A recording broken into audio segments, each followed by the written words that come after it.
Hello everyone, अध्ययलॉजी में आप सबका स्वागत है। आज हम डिस्कस करेंगे नेशनल एजुकेशन पॉलिसी 2020 यानी कि राष्ट्रीय शिक्षा नीति 2020 पर हम चर्चा करने वाले हैं।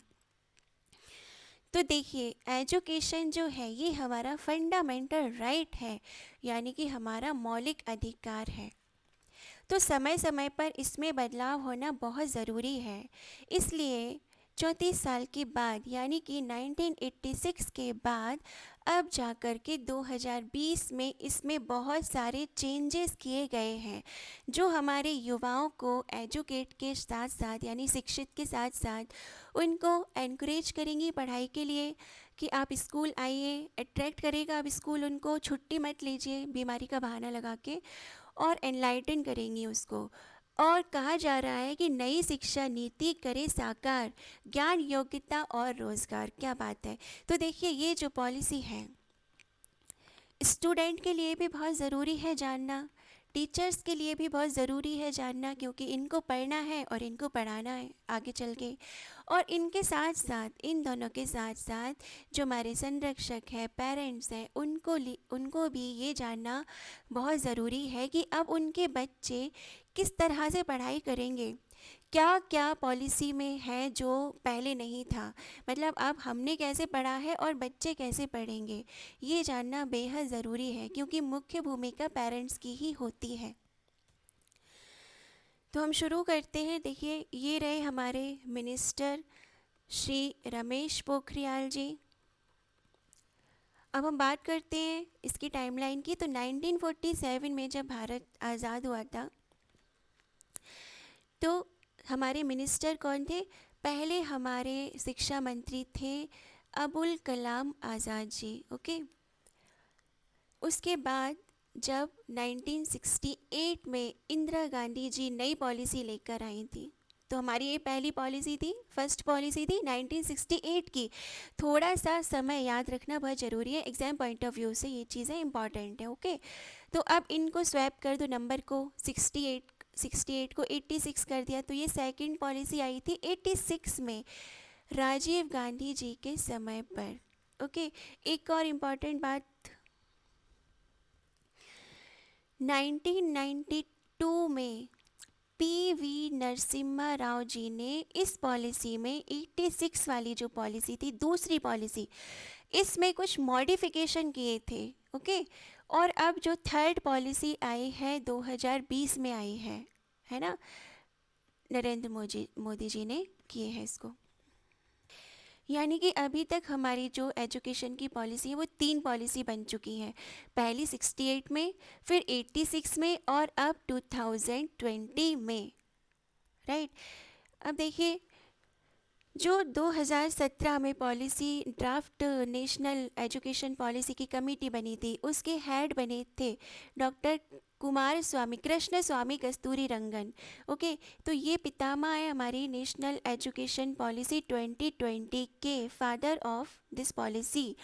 तो कौन है ये? तो इंडियन स्पेस रिसर्च ऑर्गेनाइजेशन यानी कि इसरो के फॉर्मर चीफ है ये।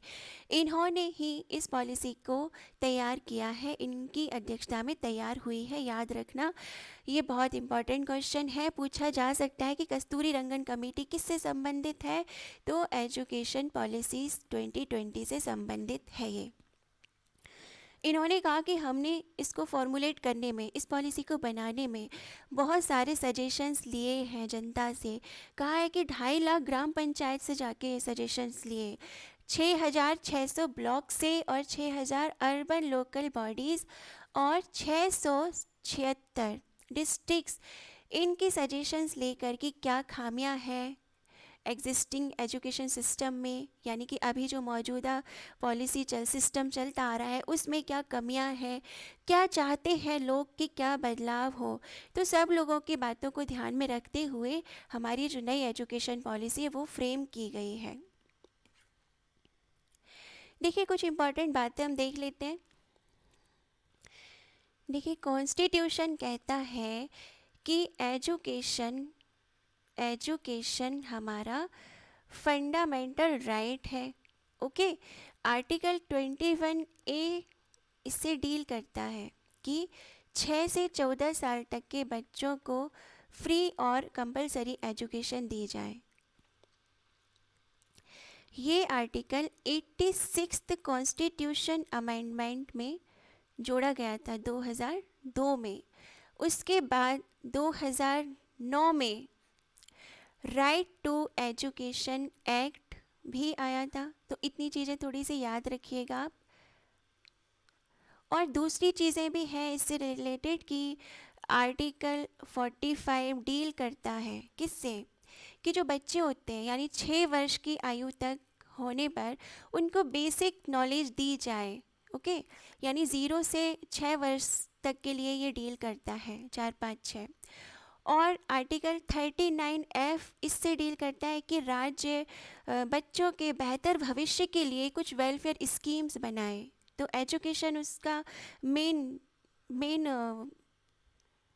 पिलर है। ओके, और 51A इसमें भी एक जोड़ा गया था। 51A क्या है? फंडामेंटल ड्यूटीज़ है ये। इसमें जोड़ा गया था कि पेरेंट्स की या गार्जियंस की ये ड्यूटी होगी कि वो 6 से 14 साल तक के बच्चों के लिए शिक्षा के उपबंध कराएं। तो ये कॉन्स्टिट्यूशन के प्रावधान हमने देखे, आर्टिकल 21A, 45, 39 का F और 51A। अब हम देखते हैं कि नए चेंजेस क्या है हमारी जो नई पॉलिसी है 2020 की, उसके अनुसार। तो सबसे पहली बात है कि ministry of human resource development यानी कि मानव संसाधन विकास मंत्रालय, इसका नाम बदल करके मिनिस्ट्री ऑफ एजुकेशन किया जा रहा है, यानी कि शिक्षा मंत्रालय किया जा रहा है। तो देखिए, अभी हमने बात की थी कि सबसे पहले जब देश आज़ाद हुआ था 47 में, तब भी हमारा जो मंत्रालय था इसका नाम था शिक्षा मंत्रालय। ये शिक्षा से डील करता है। ओके, अब लेकिन बाद में जब राजीव गांधी की गवर्नमेंट आई थी तो उन्होंने 1985 में MHRD कर दिया था नाम बदल के। और इस MHRD के अंदर cultural, women and child development और यूथ डेवलपमेंट, ये मंत्रालय भी इसके अंतर्गत शामिल कर लिए गए थे। बाद में फिर ये अलग हो गए और अभी फ़िलहाल में MHRD के पास 2 डिपार्टमेंट हैं, स्कूल एजुकेशन से रिलेटेड और हायर एजुकेशन से रिलेटेड। तो अब फिर से 2020 में इसका नाम बदलकर वापस वही रख दिया है, शिक्षा मंत्रालय, मिनिस्ट्री ऑफ एजुकेशन। तो ये भी याद रखना कि MHRD का जो गठन है वो कब हुआ था, मतलब नाम परिवर्तन कब हुआ था, तो 85 में हुआ था और 86 में पॉलिसी ले आए थे राजीव गांधी। और अब 2020 में वापस वही नाम हो गया और नई पॉलिसी आ गई। दूसरी इम्पॉर्टेंट बात है कि जो 10+2 का स्ट्रक्चर था, है ना, उसको चेंज कर दिया है 5+3+3+4 से। यानी कि अभी सरकार की ड्यूटी होती थी कि वो जो इस पीरियड में ये 10+2 यानी कि 12 साल तक गवर्नमेंट की ड्यूटी होती थी, राज्य की ड्यूटी होती थी, यानी 12 साल तक सरकार की निगरानी रहती थी आपके ऊपर। अब लेकिन क्या होगा, ये जुड़ के होते 15। अब सरकार 15 साल की जिम्मेदारी लेगी बच्चों की पढ़ाई की। हमारा जो ग्रॉस एनरोलमेंट रेशो है, यानी कि सकल नामांकन अनुपात, ये क्या होता है? देखिए, जितने बच्चे रहते हैं किसी कंट्री में, तो एक पर्टिकुलर एज होती है ना, उस ग्रेड में, उस एज में बच्चा उस ग्रेड में पढ़ेगा। जैसे कि ये हमने यहाँ देखा 16 साल तक का बच्चा 10वीं क्लास पढ़ लेता है। तो इस पर्टिकुलर एज ग्रुप का बच्चा पर्टिकुलर ग्रेड में कितना एनरोल है, कितना % एनरोल है, मतलब टोटल बच्चे मान लो कि 100 बच्चे हैं और 90 बच्चे जो है, 90 बच्चे तीसरी कक्षा से एनरोल्ड हैं, तो क्या कहेंगे, इसका रेशो 90 है। तो इस तरह से जो हमारा ग्रॉस एनरोलमेंट रेशो है वो बहुत कम है इंडिया का। जो 6 से 8 ग्रेड के बच्चे होते हैं, 6th से 8th ग्रेड के, वो 90% ही एनरोल्ड हैं। और जो ग्रेड 9th 10th है उससे एनरोल्ड हमारे यहाँ के 79.3%। और 11th 12th से एनरोल्ड है 56.5%। 5%। देखिए अब कितना गिरता जा रहा है, ये रेशो नीचे डाउन होता जा रहा है। तो क्या दिखाया जाता है कि जो पाँचवीं ग्रेड के बाद मतलब फिफ्थ ग्रेड तक तो ज़्यादा इनरोल्ड रहते हैं, लेकिन एट्थ और स्पेशली ये 9th 10th के बाद सबसे ज़्यादा गिरावट आती है, यानी कि ड्रॉप आउट्स हो जाते हैं, स्कूल छोड़ के बच्चे फिर अपने घर में बैठ जाते हैं, या तो फाइनेंशियली वीक होते हैं, है ना, या फिर उनको क्योंकि फाइनेंशियली वीक होते हैं तो बच्चे सोचते हैं कुछ और काम कर लेते हैं जिससे परिवार ठीक से चलने लग जाए, तो छोड़ देते हैं पढ़ाई बीच में से। इस सब को सुधारने के लिए अभी जो स्ट्रक्चर हमारा आया है ये बहुत मदद करेगा। जो गोल है नेशनल एजुकेशन पॉलिसी का 2020 का, इसका मेन गोल है कि हमें 100% ग्रॉस एनरोलमेंट रेशो अचीव करना है इन प्री स्कूल 2030 तक। अब हम बात करते हैं कि फ्रेमवर्क जो है 5+3+3+4 का, तो सबसे पहली स्टेज उसमें है फाउंडेशन स्टेज, यानी कि 5 साल तक की जो पीरियड होगा 5 साल तक का, उसमें बच्चे क्या करेंगे। तो देखिए अभी तक क्या होता था, बच्चा 6 साल के बाद जो सरकारी स्कूल होते हैं उनमें जाता था, पहली कक्षा से पढ़ाई करता था। लेकिन अब क्या होगा, जैसे ही बच्चा पैदा होगा और 3 साल का होगा उसके बाद यानी कि 3 से एडमिशन दे दिया जाएगा बच्चे को प्ले स्कूल में। अब सरकार इतने सारे प्ले स्कूल एकदम से बनाएगी नहीं, क्या होगा, जो पहले से ही आंगनवाड़ी है उनको ही ऐसा डेवलप किया जाएगा, उनका इंफ्रास्ट्रक्चर सुधारा जाएगा। और क्योंकि आंगनवाड़ी केंद्रकर्ता इतने ट्रेंड होते नहीं है तो इनके लिए भी ट्रेनिंग कोर्स चलाए जाएंगे जिनका फ्रेमवर्क NCERT के द्वारा तैयार किया जाएगा।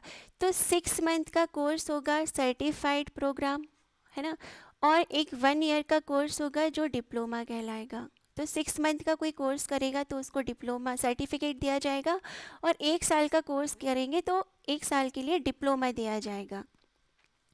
तो ये कैसे भी कराया जा सकता है, अभी ठीक से निश्चित हुआ नहीं है। DTH और स्मार्टफ़ोन के द्वारा भी ये फैसिलिटी प्रोवाइड की जा सकती है। अब देखिए याद रखिएगा 3 साल का बच्चा पहले ही होके आया है, तो 3+5 यानी कि इस स्टेज में बच्चा 8 साल का हो जाएगा। तो कैसे डिवाइड किया है, इसको 2 पार्ट में डिवाइड किया है। पहले जो 3 साल होंगे इन 5 साल में से 5 को 2 में डिवाइड किया है। पहले 3 साल में प्ले ग्रुप करेगा बच्चा, और उसके बाद फर्स्ट और सेकंड क्लास पढ़ेगा, यानी कि दूसरी कक्षा तक वो फाउंडेशन स्टेज में रहेगा, राइट। इस फाउंडेशन स्टेज में उसको बनाया जाएगा, मीन्स फाउंडेशन तैयार किया जाएगा बच्चे का। कहते हैं कि 85% दिमाग का विकास हो जाता है बच्चों में 6 साल की उम्र तक।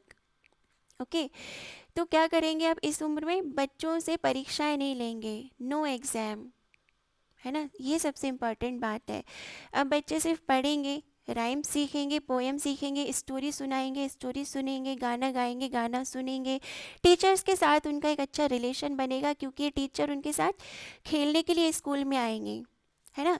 तो दूसरी एक्टिविटीज़ सिखाई जाएंगी कि आप कलर करो, रंग भरो, और आउटडोर गेम खेलो, इनडोर गेम खेलो। कुछ डेली लाइफ से रिलेटेड चीज़ें सिखाएंगी कि सब्जियां क्या होती हैं, फल क्या होते हैं, हमें क्या खाना चाहिए, क्या नहीं खाना चाहिए, किस तरह से बिहेव करना चाहिए, मोटर डेवलपमेंट, स्किल डेवलपमेंट, ऐसी चीज़ें सिखाएंगे। जैसे छोटे बच्चों को प्लांट लगाना सिखा दिया कि आपके पास ये सीड्स हैं, एक छोटा सा ग्लास दे दिया, उसमें मिट्टी भर के दे दी और सीड्स उसमें ग्रो करवाएंगे, प्लांट उगेगा। बच्चे ये चीज़ें याद रखते हैं और इस स्टेज में जो सीखते हैं वो बात तक भूलते नहीं हैं। तो ये जो स्टेज है इसमें टॉर्चर नहीं किया जाएगा बच्चों को, परेशान नहीं किया जाएगा कि पढ़ो रटो और सीखो, नहीं, आप खेलो और सीखो, खेल खेल में सीखो। बच्चा आएगा स्कूल में, अभी तक क्या होता था, बच्चे रोते थे स्कूल नहीं जाना, स्कूल नहीं, लेकिन अब क्या होगा, चेंज होगा पैटर्न।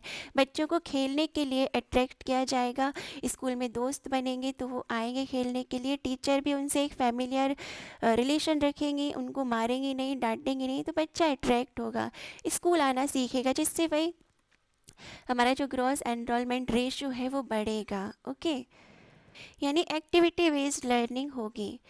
अब दूसरी स्टेज में आएगा जब बच्चा, मतलब यहाँ पर उसने 8 साल कंप्लीट कर लिए, अब वो 3 साल की स्टेज में आएगा, 3 साल की स्टेज में आएगा, तो अब कौन सी क्लास पढ़ेगा, यहाँ से वो दूसरी कक्षा तक पढ़ के आ चुका है, तो इस स्टेज में वो पढ़ेगा तीसरी, चौथी और पाँचवीं, यानी fifth, fourth, third, fourth, fifth standard तक इस स्टेज में रहेगा। तो इस स्टेज में क्या होगा, अब उसको स्टडी थोड़ी थोड़ी कराई जाएगी, मतलब कि एग्ज़ाम होने लगेंगे, आर्ट सिखाया जाएगा, मैथ्स साइंस ये इंट्रोड्यूस किए जाएंगे, रीडिंग राइटिंग स्पीकिंग सीखेगा बच्चा, और साथ ही साथ फिज़िकल एजुकेशन भी दी जाएगी, यानी कि आर्ट बेस्ड लर्निंग और फिज़िकल लर्निंग सिखाई जाएगी, जिससे कि स्पोर्ट की जो स्पिरिट है वो डेवलप हो। अब स्पोर्ट्स की स्पिरिट डेवलप होगी तो क्या होगा, बच्चों में लीडरशिप आएगी और मिलकर रहना सीखेंगे, जो भी अच्छी अच्छी बातें होती हैं वो सीखेंगे बच्चे, यानी कि मेंटल हेल्थ के साथ साथ उनमें जो फिज़िकल हेल्थ है वो भी अच्छी होगी बच्चों में। तो इस स्टेज में बच्चों को उनकी मदर टंग में ही सिखाया जाएगा, यानी कि जो लोकल लैंग्वेज होती है उसमें बच्चों को पढ़ाया जाए। तो देखिए अब क्या होगा, जो बुक्स है वो लोकल लैंग्वेज में छापेंगे अब, है ना, खर्चा बहुत ज़्यादा बढ़ने वाला है सरकार का, लेकिन ये मैंडेटरी नहीं है, लेकिन मतलब कि बाध्यकारी नहीं है कि आप मदर टंग में ही सिखाओ। अगर कोई स्कूल चाहे तो वो इंग्लिश में ही सिखा सकते हैं, क्योंकि काफ़ी सारे स्कूल्स में अभी भी इंग्लिश को ही फोकस किया जाता है, और विद्रोह भी बहुत हुए थे, अपोज बहुत हुआ था जब ये पॉलिसी का ड्राफ्ट आया था, 3 लैंग्वेज पॉलिसी थी, तो साउथ में जो स्टेट है वहाँ पर बहुत ज़्यादा विद्रोह हुआ था इनका। अब थर्ड स्टेज में आते हैं, तो ये है मिडिल स्टेज, ये भी 3 सालों की है। अब इसमें क्या होगा, देखिए इसमें क्या करेंगे, अब बच्चा कितने साल का हो गया, यहाँ पे 8 साल का हो गया था, यहाँ पे 11 साल का हो गया, और अब 14 साल का हो जाएगा इसके बाद।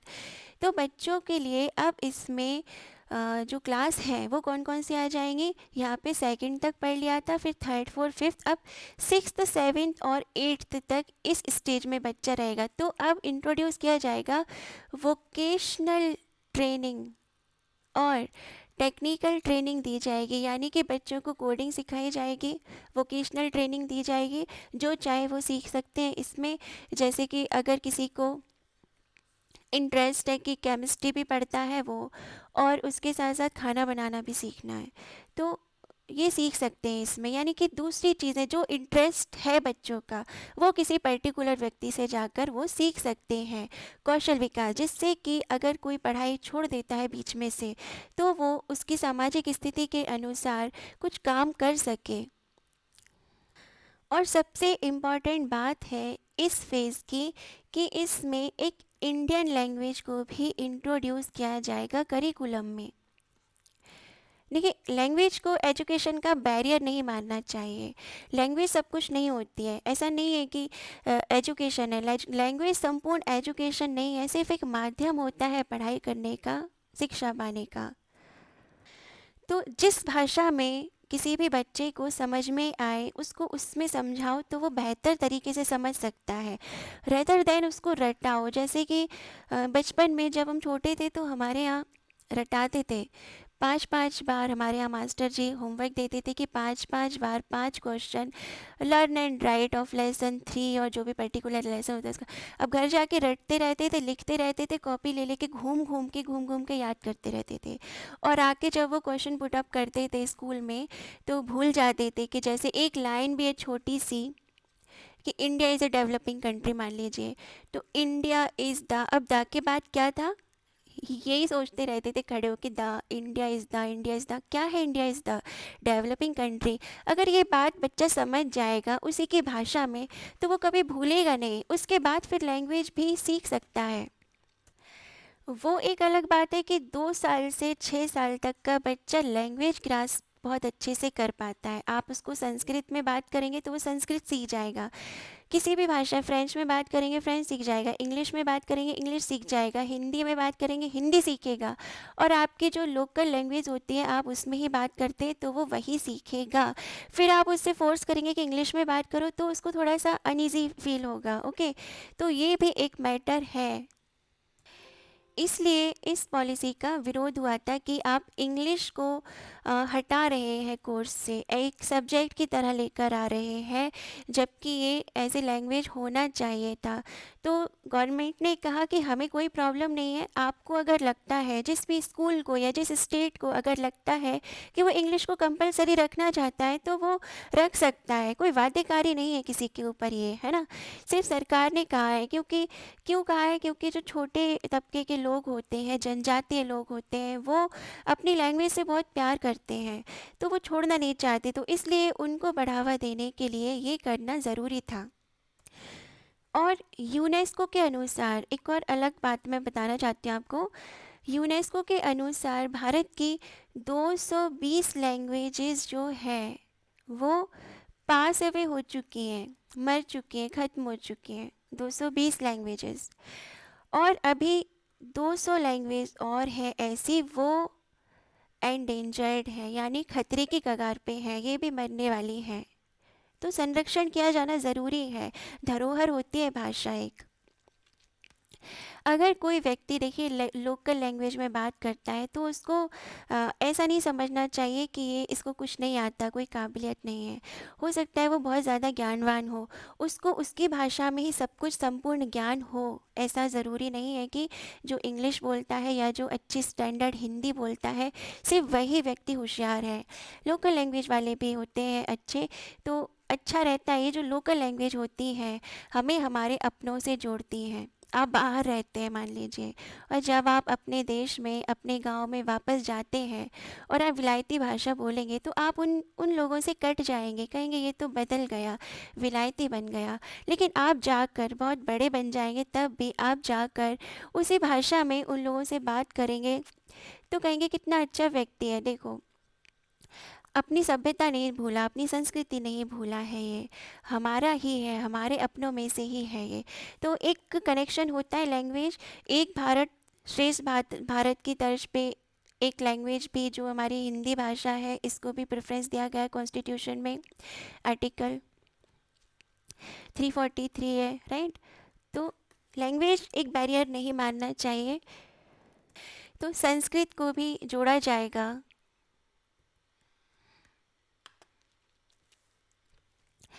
अब बात करते हैं हम अगली स्टेज की। तो फोर्थ स्टेज है सेकेंडरी स्टेज, यानी कि अभी तक हमने 8वीं क्लास तक की पढ़ाई कर ली है और अब इस फेज़ में आ जाएंगे 9th 10th 11th और 12th क्लास में, यानी कि ये 4 साल का जो स्टेज है। अब बच्चा स्ट्रीम इस क्लास में चूज़ करेगा, स्ट्रीम नहीं चूज़ करेगा, यानी कि वो सब्जेक्ट चूज़ कर सकता है। 10+2 के स्ट्रक्चर में क्या था, 10+2 तक यानी जो 2 साल का ये कोर्स था, 10वीं और 12वीं, 11वीं और 12वीं का, अब बच्चा चूज़ करता था, एकदम से लोड आता था उसके ऊपर, और फिर बोर्ड एग्ज़ाम में मार्क्स और मार्कशीट बहुत ज़्यादा परसेंटेज डाउन होते थे, किसी के 59.9% रह जाते थे, तो उसको नौकरी भी मिलना बहुत मुश्किल होता है। अब क्या हो जाएगा, 9th क्लास से ही सब्जेक्ट चूज़ कर पाएगा, लेकिन वो क्या करेगा, मल्टीपल सब्जेक्ट चूज़ कर पाएगा। अब अभी क्या करता था, मैथ ले लिया तो बायोलॉजी नहीं ले रहे, कॉमर्स के विषय नहीं पढ़ पा रहे, किसी को हिस्ट्री में बहुत इंटरेस्ट होता है, इकोनॉमिक्स में इंटरेस्ट होता है, तो मैथ वाला व्यक्ति अगर इकोनॉमिक्स लेना चाहे तो वो ले सकता है, राइट। तो अब क्या करेंगे, 9th क्लास से ही सब्जेक्ट चूज़ कर पाएंगे। आप 9th में आओ, सब्जेक्ट चूज़ करो। और एक और बात, अभी जो बोर्ड एग्ज़ाम होते थे ईयरली होते थे, अब क्या होगा, सेमेस्टर सिस्टम इंट्रोड्यूस हो जाएगा। तो 6 मंथ में 2 बार एग्ज़ाम होगी, परसेंटेज सुधार सकते हैं स्टूडेंट इसमें, और जो जुड़ के मार्कशीट बनेगी उनकी। तो इस तरह से ये चेंजेस होंगे इसमें। कोई केमिस्ट्री लेना चाहता है, कोई केमिस्ट्री लेना चाहता है, उसके साथ साथ कुकिंग का कोर्स, बेकरी सीखना चाहता है, तो वो ये भी कर सकता है। कोई कंप्यूटर का विषय ले सकता है, और किसी को उसके साथ साथ मैकेनिक्स का काम पसंद है, तो ये दोनों चीज़ें मिला जुला के अपनी इच्छा से ना, बफर सिस्टम सा होता है एक, अब वो हुआ करेगा कि आप ये भी ले लो, ये भी ले लो, ये भी ले लो, जो जो चाहे ले लो। और लेकिन अगर पसंद नहीं आ रहा है तो बाद में स्किप भी कर सकते हो, आप कहोगे नहीं आ रहा, मैं ये नहीं चाहिए, हमें दूसरा सब्जेक्ट दे दो इसके बाद, तो वो भी कर सकते हैं, बच्चे चेंज कर सकते हैं इसमें अपने सब्जेक्ट्स को बाद में भी जाके। और फॉरेन लैंग्वेज को भी इंट्रोड्यूस किया जाएगा। अभी क्या था देखिए, थोड़ा सा यहाँ से मैं दिखा देती हूँ आपको। इस फेज़ में क्या था, कोई एग्ज़ाम नहीं हो रहे थे, अब एग्ज़ाम हो रहे थे लेकिन लोकल लैंग्वेज में हो रहा है सब कुछ। इसमें फिर एक इंडियन लैंग्वेज को इंट्रोड्यूस किया गया, और अब क्या कर रहे हैं, फॉरेन लैंग्वेज को इंट्रोड्यूस किया जा रहा है। लेकिन मतलब क्या, अब बच्चे क्या करेंगे, इसमें कौन कौन सी लैंग्वेज है, तो फ्रेंच सीख सकेंगे, जर्मन ले सकते हैं, स्पेनिश ले सकते हैं, और जापानीज़, थाई, नेपाली, अरेबिक ऐसी भाषाएं वो लोग ले सकते हैं, है ना। जिससे कि अगर कोई विदेश जाना चाहता है, वहाँ पे अपना जॉब करना चाहता है, तो वो कर सके आसानी से। लेकिन अभी क्या हुआ है, जब ड्राफ्ट किया था नेशनल एजुकेशन पॉलिसी, ड्राफ्ट में चाइनीज़ भी थी, चाइनीज़ लैंग्वेज को, लेकिन जब ये पॉलिसी आई तो उसको हटा दिया गया, क्योंकि हमारे चाइना के साथ अभी मतभेद चल रहे हैं। देखा ना, गलवान वैली पे जो कांड हुए थे, तो लड़ाई चल रही है, इसलिए चाइनीज़ भाषा को हटा दिया। तो ये ठीक नहीं है वैसे तो, कि हम किसी की, अगर कोई हमारा दुश्मन देश है और वो पड़ोसी है, तो हम उसकी भाषा को हटा दें। बल्कि हमें तो सीखना चाहिए उसकी भाषा को, ताकि हम उसकी टेक्नोलॉजी समझ पाएँ, उसकी प्लानिंग समझ पाएँ, उसके विचारों को अच्छे से समझ पाएँ कि क्या करने वाला है, क्या करता है। क्या पहले देखिए, जापान के साथ जब चाइना के विद्रोह थे, लड़ाई थी, टेंशन्स थी, तो चाइना ने ऐसा नहीं किया था कि जापानीज़ भाषा को हटा दिया था, जापानीज़ सिखाते थे वो। चाइनीज़ लैंग्वेज को ड्रॉप आउट करने में सरकार की समझदारी का अभाव महसूस होता है। ऐसा लगता है कि दूरगामी प्रभाव नहीं देखे इसको हटाने के, इसलिए हटा दिया कि हम गुस्सा है चाइना से, तो हमने उसके ऐप हटा दिए। भैया, प्रोडक्ट्स नहीं यूज़ करेंगे चाइना के, लेकिन लैंग्वेज सीखना ये ठीक नहीं है। देखिए, आज चाइना टेक्नोलॉजी के मामले में सुपर पावर है, और नीतियाँ बनाने में भी बहुत आगे है। तो चाइनीज़ सीखना ज़रूरी है ना, क्योंकि वो हमारा पड़ोसी राज्य भी है। जब फाहियान आया था हमारे देश में, तो बुद्धिस्ट स्क्रिप्चर की खोज में आया था। उसने भारत आके क्या किया था, फाहीन ने क्या किया था, बुद्धिस्ट स्क्रिप्चर के लिए उसने पाली भाषा सीखी थी, संस्कृत भी सीखी थी, और बहुत सारा ज्ञान बटोर के वो वापस लौटा था। 65 साल की उम्र में आया था, 77 साल में वापस चला गया था, 77 की उम्र में। तो बुद्ध धर्म चाइना में कितना फैल गया था, हम सभी जानते हैं। तो इस तरह से अगर हम सीखेंगे, तो चाइना की टेक्नोलॉजी अच्छे से सीख सकते हैं और उसका विस्तार कर सकते हैं। एक और बात, चाइनीज़ जो लैंग्वेज है, उसमें एक है, डायलेक्ट है, मैंडरिन। मैंडरिन वर्ल्ड की टॉप मोस्ट स्पोकन लैंग्वेज, यानी कि फर्स्ट नंबर पे आती है ये लैंग्वेज। तो ये हमने बात करी स्कूल एजुकेशन की। अब हायर एजुकेशन में क्या होगा, ये देखिए, ग्रेजुएशन होगी 4 साल की। अभी तक क्या हो रहा था, ग्रेजुएशन में 3 साल का करते हैं आप ग्रेजुएशन, वो अलग बात है। अगर आप बीई करते हैं तो 4 ईयर लगते हैं, लेकिन जनरली ग्रेजुएशन अभी हमारे यहाँ 3 वर्ष की होती है। जो कोठारी कमीशन था, कोठारी कमीशन की रिकमेंडेशन पर जो 10+2+3 का स्ट्रक्चर बना था, याद रखना, 1964 की बात है ये। और एक और इम्पॉर्टेंट बात क्या है, कोठारी कमीशन ने कहा था कि 6% जीडीपी होना चाहिए, मतलब एजुकेशन के लिए जीडीपी का 6% अलॉट होना चाहिए। लेकिन अभी तक जीडीपी का कितना होता है हमारे देश में, लगभग 3% के करीब होता है। अब इसको बढ़ाया भी गया है, अभी 2020 की जो पॉलिसी है उसमें 6% किया गया है भारत में जीडीपी का। तो हम बात करेंगे इसकी, ग्रेजुएशन अब 4 ईयर की होगी। First year, second year, third year और फोर्थ ईयर 4 साल का होगा।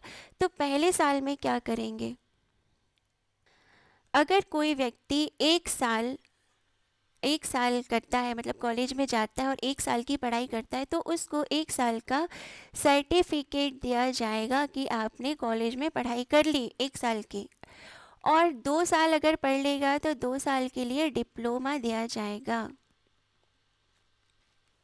ठीक है, 1 साल पढ़ेगा तो सर्टिफिकेट, और 2 साल पढ़ेगा तो डिप्लोमा, डा 2 और डी, है ना। और 3 साल पढ़ लेगा तो उसको डिग्री मिल जाएगी, जो अभी भी मिल जाती है 3 साल में।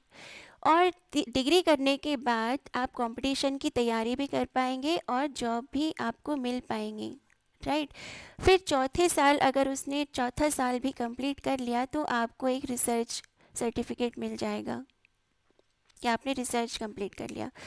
तो ये 4 साल का कोर्स होगा ग्रेजुएशन का। कंप्लीट ग्रेजुएशन आपकी मानी जाएगी 4 ईयर में, लेकिन आप अलग अलग टाइम पे अलग अलग चीज़ें कर सकते हैं। यानी कि आप अगर डिप्लोमा करके ही किसी कारणवश छोड़ के चले गए, 2-3 साल के बाद फिर से आए, तो ऐसा नहीं कि आपको शुरू से करना पड़ेगा, नहीं, आपके पास डिप्लोमा है, आप अगला अगला जो 3 साल तीसरे साल में एंट्री ले सकते हैं, यानी कि डिग्री के लिए अप्लाई कर सकते हैं।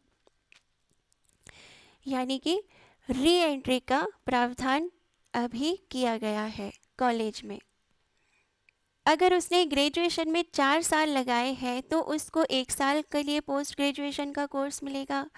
और अगर डिग्री लेकर आ गया, यानी कि 3 साल का कोर्स करके पोस्ट ग्रेजुएशन में एंट्री करता है, तो उसको 2 साल यहाँ पे लगाने पड़ेंगे।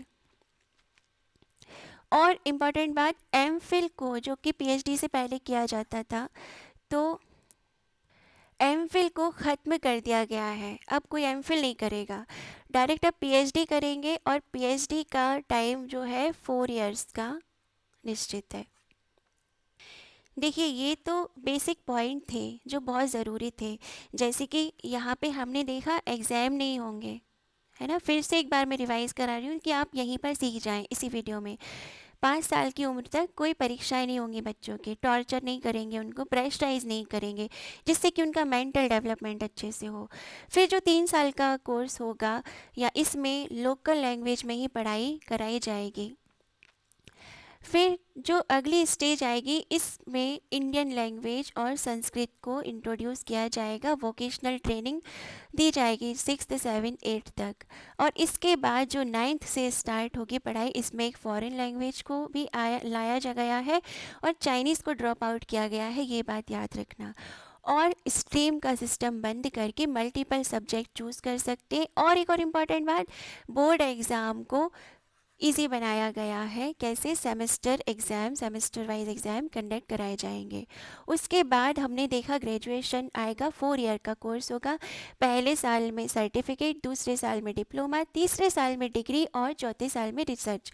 फिर उसके बाद पोस्ट ग्रेजुएशन का कोर्स होगा, तो 1 साल या 2 साल। जो व्यक्ति 4 साल का कोर्स करके आया है ग्रेजुएशन में, उसको 1 साल लगेगा पोस्ट ग्रेजुएशन में। और जो व्यक्ति 3 साल का कोर्स करके आया है, उसको पोस्ट ग्रेजुएशन में 2 साल का कोर्स लगेगा। अभी भी यही होता है, 3 साल की डिग्री लेकर आते हैं और 2 साल का पोस्ट ग्रेजुएशन होता है जनरली। लेकिन अब वेरी करेगा, 3 साल वाले को 2 साल ही करना पड़ेगा जैसा अभी करते हैं, और अगर 4 साल के लिए ग्रेजुएशन किया है तो 1 साल, यानी टोटल 5 साल तो लगाने ही लगाने हैं यहाँ पर। अब जो Higher Education Council of India है, ये क्या करेगा? तो ये रेगुलेट करता है हायर एजुकेशन को भारत में। इसके 4 जो है वो मेन पिलर्स हैं, वो क्या क्या है देखिए। पहला है National Higher Education Regulatory Council, यानी कि ये क्या करेगी? रेगुलेट करेगी, हायर एजुकेशन को रेगुलेट करेगी ये रेगुलेटरी काउंसिल। कैसे करेगी? टीचर के एजुकेशन, हायर एजुकेशन, लेकिन इसमें क्या नहीं होगा? इसमें नहीं होगा मेडिकल और लीगल एजुकेशन के बारे में, इसमें नहीं होगा। दूसरा पिलर क्या है इसका? नेशनल एक्रेडिटेशन काउंसिल, यानी कि जो मान्यता देते हैं ना, वो वाला काउंसिल। तो ये मान्यताएं देगा स्कूल को, कॉलेजेस और यूनिवर्सिटीज़ को मान्यता प्रदान करेगा। तीसरा क्या है? तीसरा पिलर है हायर एजुकेशन ग्रांट काउंसिल, यानी कि ये ग्रांट देगा, नाम से ही दिख रहा है ना, ग्रांट यानी फंड प्रोवाइड करेगा। किसको? कॉलेजेस और यूनिवर्सिटी को, उनके संचालन के लिए। और चौथा पॉइंट है, चौथा पिलर है जनरल एजुकेशन काउंसिल, ये स्टैंडर्ड सेट करेगा। जो कॉलेजेस और यूनिवर्सिटीज़ होते हैं हायर एजुकेशन के, स्टैंडर्ड को सेट करेगा ये वाला काउंसिल। हमने बात कर ली स्कूल एजुकेशन और हायर एजुकेशन की। अब हम बात करते हैं टीचर एजुकेशन। भैया, टीचर को पढ़ाना है तो टीचर की भी तो एजुकेशन ज़रूरी है ना, क्योंकि वही तो शिक्षित करेंगे बेहतर विकास के लिए।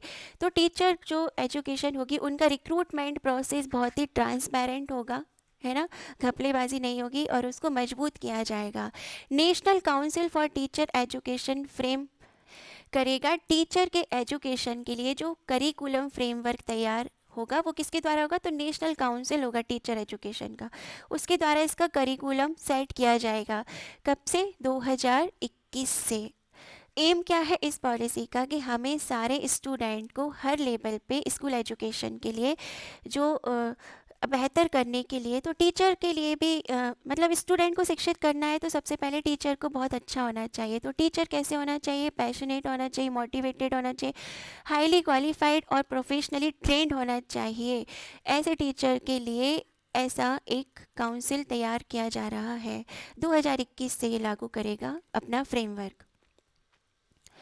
अब कुछ अच्छी बातें हैं, देखिए नेशनल एजुकेशन 2020 जो पॉलिसी है उसकी सबसे पहली बात तो ये है कि नेशनल टेस्टिंग एजेंसी अब क्या करेगी, जो एडमिशन्स होते हैं एंट्रेंस एग्ज़ाम कंडक्ट कराएगी। इनके अलावा जैसे जेईई मेंस होते हैं और एनईईटी का होता है, इनके साथ नेशनल टेस्टिंग एजेंसी भी होगी जो एंट्रेंस एग्जामिनेशन कंडक्ट कराएगी, जो एडमिशन होंगे यूनिवर्सिटीज़ में उसके लिए। दूसरी बात, फॉरेन यूनिवर्सिटीज़ को भी अब बुलाया जाएगा। तो ऐसा नहीं है कि कोई भी यूनिवर्सिटी को, जैसे पड़ोस में पाकिस्तान हो गया, बांग्लादेश हो गए या नेपाल है, इनकी यूनिवर्सिटीज़ भी आके सेटअप कर लेंगे अपने अपने कॉलेजेस कैंपस, नहीं।